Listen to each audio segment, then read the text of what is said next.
have to look at, what is, to really zoom in on him, tighten the aperture and go down on him, look and say, who is it that is feeling so defensive, Yeah. And the fact is that this question, you allow the question some space rather than let the mind himself answer it. But the question stay in silence, but alive in silence. And look, like, what is it that, and you start to get some little movements inside, like, something feels very vulnerable, or feel like, it's being attacked, You can search for what particularly is it? To really don't let it off and don't change your questions. Stay with him. What is it? You're trying to see. Because actually, there's nothing there. Yes. What actually comes is like, it's like a habit. Yeah. Something slips in this little thing through the letterbox. And you see that it is a thought that has been believed in for some time. Then you can find out, but okay, because you've heard me say that a thought without belief has no power at all, but a thought with belief can start a war and thing. So who is the believer in it? And the believer is the believer. And you even come to see that the believer is a thought, but it's a thought with identity in it. Like there's an I behind this I believe. This I believe is also observable. Yeah. You follow? You have to, I'm going to record it so you're going to listen to it. The I believe is taken to be an entity. So there's, but, from my experience and what because that's where he is. He gets very subtle. Yeah. From the past, and this happened to me when I was a child, and I just decided there and then I'm never going to have this again and stuff. And this this is where he's living, in the memory, this I. And so you have to stay with it. And you will find that sometimes it may even come that there's some resistance coming up, like some irritation, like you really just want to log into it and, take sides with it.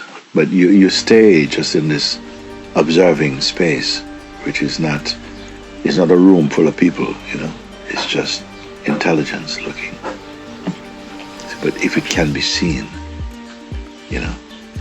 it's passing. It's like a cloud. It's a cloud. Some pass quick, some pass slow, but all are passing. And what knows that? What witnesses that? And you check in again without trying to create an image. You say, well, actually, it's just automatically seen. It's just automatically known here.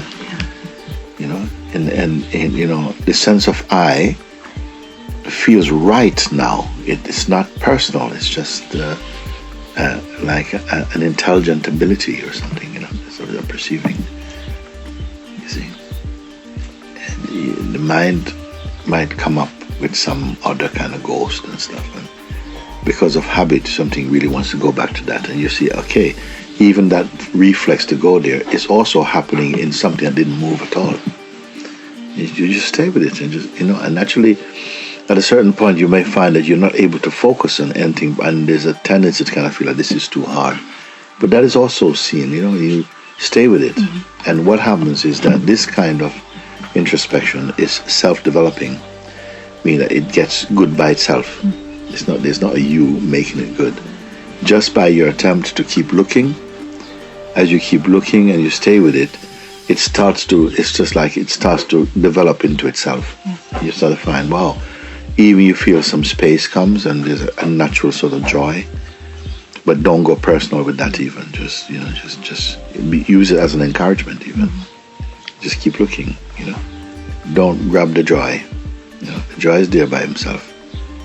Just keep looking, but again, something wants to feel like the joy is my reward, mm-hmm. or the joy is the sign of that, I've done it. Mm-hmm. And you have to watch those things. It's bypass them, because you just get caught up in the traffic with them. Just stay empty. You feel that you're looking from an emptiness more and more, and it's so encouraging, so naturally self-attracting. So you almost sometimes can't wait for the next trouble to come, so you can just check him out and just see that, wait a second, if my viewing place is the same, the troubles all have the same destiny. They're nothing. They were just not looked into before, and so they developed a sort of like a false reputation about how great they are. And you just stay with it, little by little bit, little by little bit. You stay with it, stay with it. You know, sometimes some people may say, well, you know, it's so tiring to do that. I say, in the beginning, the tiring is also part of mind's resistance. Just stay with it, and at some point it just kind of, it's just like, you know, it can't hold itself together and just collapses into this spaciousness. So you just watch that and say, whoa, you know, like that's coming so tight. Yeah. But when you see that, you know, that examination is not an admission of the universal consciousness, for whom things like tight and better don't mean nothing at all. You're going to make the whole vocabulary, you know, of your mind, you know, just see that it's just something perceivable. And usually when things are felt deeply emotionally, we give them a greater value because they feel more, you know, they're energetic. They feel like they are evidence of truth. And that's what I was saying in satsang yesterday, that even sometimes we give these things, you know, the credential and credibility of truth because they feel so strong. They feel so strong, but they're strong because they have not been questioned. We accept them, you know, and that's the reflex is where you place your identity is always in this place, and it's not stable. But the mind and memory gives it a sense of continuity and depth, but it's not. It's very strobic the way the mind is. It keeps flashing up like this. It can't be continuous. The only thing that's continuous, even the word is not right to say that itself is continuous. You know, because when something is you know infinite, it can't be continuous. It's just everywhere present. Now continue to go where? It's just perfect. But it starts like little small steps, you know. You end up making huge leaps. But it's just to break that, you know, status quo in the mind, you know, because it's easy. You play this thing over and over again. It's easy just to, you know. This is a, you know, if some of these quintessential pointings, if you follow them, it's that they are enough. They're so universal. They're so wide in their impact. You know, it's amazing. You know, you can spend lifetimes trying to study techniques which the ego is going to carry out, but not really. But if you catch him, you understand. Where do you see what is ego like? The whole. When I say something like, you know,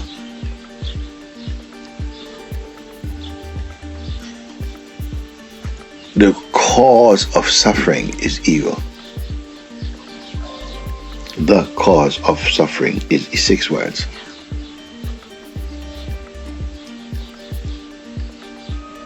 And that the cure for suffering is the exposing that you're not the ego. If you really did that, that's a world solution because it covers every ground. Because everywhere ego touch. If you can understand what ego is. But by the time, you see, we are so deeply entrenched in our relationship with this false identity that we feel threatened to challenge him. And that's how it lives. We're so used to identifying ourselves in that mode that, you know, when you come to really look at it, something feels threatened. It's it that feels threatened. That's threatening. And because of our links with it for a long time, you feel like, you know, you take on all the symptoms like, oh God, I feel so tired, it's so difficult, and it's all your mind. You don't know the difference between your mind and you. You are not the thing, you are not the mind. You are before the mind. You're before the feelings. Before everything are there. You're before. And when all of them came, you never change you. Just when we manifest as selves, and then, you know, quickly that gets confiscated and become ego, then trouble start. Only there trouble can start. When you stop him, trouble stop. see, but that simple question to be fulfilled is a monumental leap, because you can only transcend something if you're desperately in need to. If you're just casually curious about it, no chance. You have to really, this is something you really have to fight for, not a bloody fight. The ego will fight a bloody fight, because you see how much its virus is inside the functioning of the being.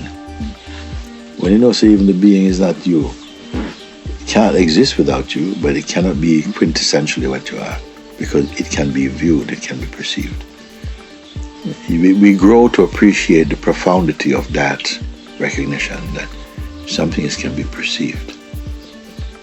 Does it share the reality of the perceiver? Only if the perceiver is interested in it particularly. And then he shares reality with it. But if he can look without logging in and without wishing to be combined with it, then he stays pure. The whole thing, the whole world is suffering from becoming personal. Personal. It takes a little while to get out of it, but it can be done. And after all, it's not true. It is not true. And the truth is that you are what you're seeking. It makes you want to celebrate too early, but at least you know, wait a second, I mean, I don't have to go and fix myself and undo all the wrong things I've done. I said, well, no, you couldn't anyway. You know what I'm saying? So now when you wake up, you know, you don't have to wake up from this part of the dream and that part of the dream. You wake up from the whole dream. You see, I woke up from this bad part of the dream, but I like this good part of it. You wake up from all of the dream. But it starts with you, by you coming here yourself of your own volition. You come and present this is already a step into your freedom. You know? It didn't have to be pulled out of you like removing some, you know, molar. You know? You came voluntarily and say, I want to be free of this tendency. And in one way I could put it and say, well, you know something, if you understand, the freedom starts there, but now it's got to soak right through. Like if you throw a stone in the river, it's going to take a while before it drops to the bottom, but it can't not drop to the bottom, you know. So you throw the stone in the river, and it has to soak in, it has to go down to the bottom.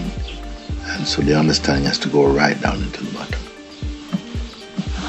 It's good. I always admire and feel happy when people come and they say, yeah, I got this problem, you know, I think I'm giving too much attention to this. And so I say, really? I'll sit down and let's take a look at that. Because I know how nice it is to be free of that. How nice it is to be free of that duppy. This me factor is it's twinned with I, you know. It's to because we feel that, I mean, to be not me means I cannot perceive as I do, and taking that all our way of perceiving appears to be personal. And how can I change that? I said, again, you're putting it on the I again to do that. But if you can see that the I itself is observable, you must go to that place where I is observable. That's not observing the one who observes the I. I can feel this sense, you know. And if I pay attention not to the object of perception, but to what causes even perceiving to happen, you know. So yeah, but that's what's taking place now. I didn't create that, it's just happening like this. But it's acknowledged already. You're out of it, anything. You're out. And you realize that which you say you're out that has never been in, really. It's just some dream thing happening inside our mind. But to be free of the I, that is the greatest attainment, I think, in the human kingdom. To be free of the belief, I am this body, I am this person. And that's a biggie. That's a big one.